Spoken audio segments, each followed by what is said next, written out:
जे ब्याह गए ने वो बीवियां दे ने, फिर मैं मेहनत नाल अपना कमा के ते मैं रेड़ी किसी को हाथ फैला के नहीं ले सकती, रोटी पूरी हो जाती, चिल्ला जोड़ के लाए हम नहीं। इनकी हिम्मत को हम सलाम करते हैं। अस्सलाम वालेकुम नाजरीन, देखते रहना के साथ मैं हूं अली निसार। आज एक और कहानी, एक और मोटिवेशनल कहानी आपके पास लेके आए हैं हम देखते रहना की स्क्रीन से। नाजरीन, ये एक बूढ़ी माई की कहानी है। एक बूढ़ी माई कैसे अपने बच्चे की सेहत के लिए और अपने ख़ानदान को पालने के लिए हिम्मत मर्दा, जो हिम्मत मर्दा यानी मर्दों से मंसूब हिम्मत है, उस हिम्मत का इस्तेमाल करते हुए सड़क पर निकली और उसने मांगना वगैरह नहीं किया, ना उसने किसी के सामने हाथ फैलाया, बल्कि अपनी हिम्मत, अपनी मेहनत और अपनी जान पर यकीन रखते हुए उन्होंने एक इनिशिएटिव लिया और उस इनिशिएटिव को उन्होंने आज इस रेडी तक पहुंचाया है। हाथ से काम शुरू किया, ठेले लगाए और ठेलों से ये रेडी पहुंच गई है। हम आपकी बात कराएंगे उस माई से कि जिसने हिम्मत मर्दा और मर्दाना वार हालात का मुकाबला करते हुए इस नहज पर पहुंची कि सड़क के किनारे रेडी लगाकर बैठी हुई हैं, लेकिन उन्होंने किसी के सामने हाथ नहीं फैलाया। अम्मा, वो क्या हालात थे जिनकी वजह से आप मजबूर हुई और आपने पहले ये खजूरों से खजूरें लगाई और उसके बाद ये रेडी तक? बेटा मेरा मियाँ फौत हो गया, पुत्र जवान बत्ती नाल सड़ गया तो मेरे हालात खराब हो गए। जियां मेरे को 5 हैं जिन्होंने 4 ब्याह दित्तियां लोगों की मेहनत करके, ते हुण एक रह गई, उन्होंने भी शादी करनी ते एक बच्चा है, सिर्फ कदी दिहाड़ी लभदी ते कदी नहीं लभदी। यानी बच्चा आपका बत्ती से सड़ गया, इसका मतलब क्या है कि ये कोई बिजली का शौक लगा उनको? हाँ जी हाँ जी, तो जेडे मेरे बच्चे वो समझे सब जे ब्याह गए ने वो बीवियां देने, मेरे नहीं है।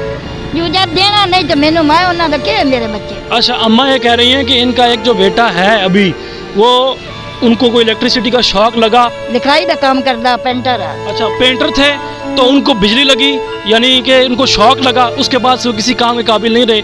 और बाकी जो आपके बेटे हैं वो आपकी मदद नहीं करते? नहीं करते, तो लड़ाइयाँ करते हैं मेरे नाल, सारा कुछ करके तो पुत्रा चले जाते। तो अभी आपका रहने का क्या निज़ाम है? मेरा तो रहना दाई हुई है, मेरा बच्चा मैनू घर मकान मिल जाए तो मैं आपदा जिंदगी गुजार लवा। नहीं, अभी कहाँ रह रही हैं आप? मैं इतने फजला चौक रह रही हूँ।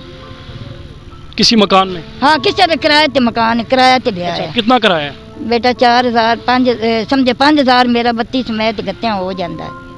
अच्छा, हाँ। तो ये बताएं आपके आपने जो है ये रेडी कैसे ली? पहले तो आप फट्टे पे खजूरें लगाती थी। इन्होंने पता है पुत्रा, इन्होंने सामने दमदी रही, फट्टे थे खजूर दे आती आई, एक रेडी टुटी हुई आई, वो छड़ दी, वो आलू बिल्कुल चूरी हो गई।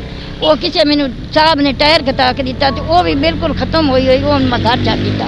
फिर मैं मेहनत नाल अपना कमा के तो मैं रेडी तिला जोड़ के। अच्छा, तो ये जो रेडी है आप इसको सड़कों पे घसीटती भी रही हैं? पहले घसीटती भी रही हैं, लेके आमदी भी रही हैं, जाती भी रही हैं, अभी भी लेके जा रही हैं। जब ना होवे तो मैं लेके जाती हूँ। आप यकीन करें कि आप पाकिस्तान की जो है ना हकीकी माँ है।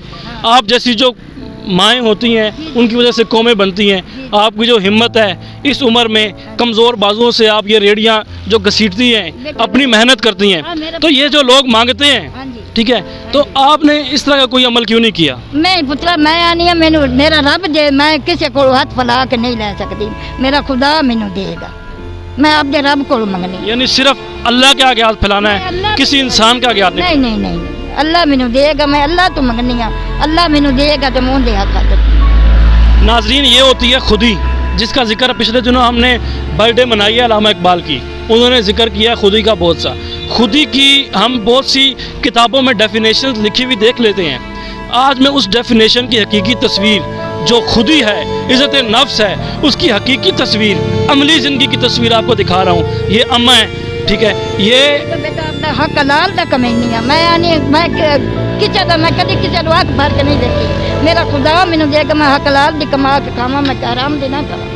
उम्र के इस हिस्से में माशरे से लड़ने की, हालात से लड़ने का ये जो जज्बा है, ये आजकल के जवानों में भी नहीं पाया जाता। आजकल हम देखते हैं कि लोग बड़ी जल्दी मायूस होकर खुदकुशियाँ कर रहे हैं, ख़ास तौर पे यूथ। लेकिन ये जो अम्मा की एक हिम्मत है, ये जो उनका हौसला है और लड़ने की सलाहियत है हालात से, हाथ में तस्बीह पकड़े ये औरत सारा दिन यहाँ बैठी रहती है। आपकी कितनी कमाई हो जाती है? बेटा कोई अल्लाह का शुक्र है, फिर भी कोई 200-400 बच जाता है, अल्लाह का लाख शुक्र है, रोटी पूरी हो जाती है। यानी 200-400 बच जाता है। 200-400 ये केले, सेब और ये थोड़ा सा फल बेच के ये अम्मा 200-400 रुपया बचाती हैं और उस पर कह रही हैं कि शुक्र है। تو یہ ہمارے لیے حقیقی موٹیویشنل سٹوری ہو سکتی ہے اگر ہم اس سے کچھ سیکھنا چاہیں. لیکن میں آپ سے دیکھتے رہنا کی اسکرین سے گزارش کرنا چاہوں گا کہ اگر آپ ان اماں کی کسی بھی اس طریقے سے ہیلپ کرنا چاہیں یا مدد کرنا چاہیں کہ ان کی عزت نفس بھی مجروح نہ ہو, آپ ان کے لیے کوئی اچھا انتظام کرنا چاہیں, کوئی ریڑھی اچھی لے کے دینا چاہیں یا ان کو پھل لے کے دینا چاہیں, زیادہ پھل لے کے دینا چاہیں, کیونکہ ہم نے دیکھا ہے کہ پھل تھوڑے سے انہوں نے پھل رکھے ہوئے ہیں, تو یہ پھل آپ کو کون خود لیتی ہیں آپ؟ میں پترا میں کدی آپ آ جانے, کدی سکوٹی جے تے لے آنی ہاں تے کدی میں موٹر سائیکل تے لے آنی, بس انج کر کے گزارا ہو جاتا بس. تو کدی لے آواں کدی نہ لے. اچھا, یہ مال ڈلوایا کس نے ہے؟ آپ نے اپنے ذاتی پیسے کمائے ہیں؟ ذاتی میرا پترا, میں آپ دا جڑا تیلا جوڑ کے لے آنی ہاں, وچوں وہ کچھ کھا لینے ہیں تو کچھ میں مال لائے آنی. اچھا, تو یہ بتا رہی ہیں کہ یہ ذاتی جو ان کو بچت ہوتی ہے, ان کی جو سیل ہوتی ہے, اس سیل سے نیا مال خریدتی ہیں, اور ہم دیکھ رہے ہیں کہ ان کے پاس مال تھوڑا ہے اور یہ ایسی جگہ پہ بیٹھی ہوئی ہیں کہ جہاں پہ ابھی اتنی آبادی بھی نہیں ہے اور لوگ کم یہاں پہ ان سے مال خریدتے ہیں. تو آپ لوگوں میں سے اگر کوئی ایسا خدا کا نیک بندہ ہو جو ان کی ہیلپ کرنا چاہے لیکن اس طریقے سے کہ اماں کی عزت نفس بھی مجروح نہ ہو, اماں کی جو ہے وقار اور ان کی جو انا ہے, ان کی جو خودی ہے, اس کو بھی ٹھیس نہ پہنچے, تو آپ یہ ضرور دیکھتے رہنا, ٹیم سے بھی رابطہ کر سکتے ہیں اور آپ ضرور جو ہے ہم آپ کو ان تک پہنچائیں گے. ان کا کانٹیکٹ نمبر اگر ہم ہو سکا تو وہ بھی آپ تک پہنچائیں گے. تو میں آپ کو یہ بات بتانا چاہتا ہوں کہ ایسے لوگ ہوتے ہیں جو ہماری حقیقی مدد کے طلبگار ہوتے ہیں یا جو ہماری حقیقی کنٹریبیوشن ہوتی ہے اس کے طلبگار ہوتے ہیں. اس کے علاوہ اگر آپ لوگ خود آ کے اماں سے ملنا چاہتے ہیں, ان کے حالات دیکھنا چاہتے ہیں, انہوں نے جیسے ذکر کیا کہ ان کا ایک بچہ 10 سال تک بستر پہ رہا, ان کو الیکٹریسٹی کا شوق لگا تھا, تو اس بچے کو دیکھنا چاہتے ہیں اور یہ حالات آپ اپنی آنکھوں سے دیکھنا چاہتے ہیں, پھر مدد کرنا چاہتے ہیں, تو یو آر موسٹ ویلکم. آپ یہاں پر آئیں, اسلام آباد کے D12 الیکٹریسٹی کا جو مین ڈبل روڈ ہے D12 کا, الیکٹریسٹی کے آفس کے این سامنے یہ ہماری ریڈی لگا کے بیٹھی ہوتی ہیں. یہ آپ کب تک ہوتی ہیں یہاں پہ؟ بیٹا میں 9 بجے تک ہو جانی ہاں, اگے تو میں 10-11 بجے تک بندی ہے, ہوں میں 9 بجے اٹھی جانے جو کیوں سردی ہوندی. ہاں ہوں سردی دی ماری میں جلدی چلی جانی.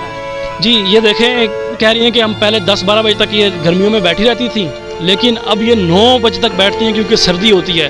اور ہم آپ کو بتائیں کہ اس وقت بھی یہاں پہ سردی کی حالت, اسلام آباد میں سردی کی حالت ایسی ہے, اس وقت بھی ہم لوگوں نے کوٹ پہنے ہوئے, ہمیں سردی لگ رہی ہے, لیکن یہ بوڑھی ہڈیاں رات کو 9 بجے تک کی سردی برداشت کرتی ہیں, صرف اس لیے کہ ان کے گھر کا نظام چلے اور ان کو کسی انسان کے آگے ہاتھ نہ پھیلانا پڑے, ان کو مانگنے تک مجبور نہ ہونا پڑے. اور یہ جس طریقے سے اپنا کام کر رہی ہیں اور جس طریقے سے یہ اپنے گھر کا نظام چلا رہی ہیں وہ واقعی قابل ستائش ہے, اور ان کی ہمت کو ہم سلام کرتے ہیں, ان کی ہمت کو پورا پاکستان سلام کرتا ہے. ناظرین, دیکھتے رہنا کو اجازت دیجیے اگلی ویڈیو تک اس وعدے کے ساتھ کہ ہم آپ کو ایسی ہی کہانیاں, موٹیویشنل کہانیاں جو آپ کو بڑی اسکرین نہیں دکھاتی, دکھاتے رہیں گے. دیکھتے رہیے گا, دیکھتے رہنا.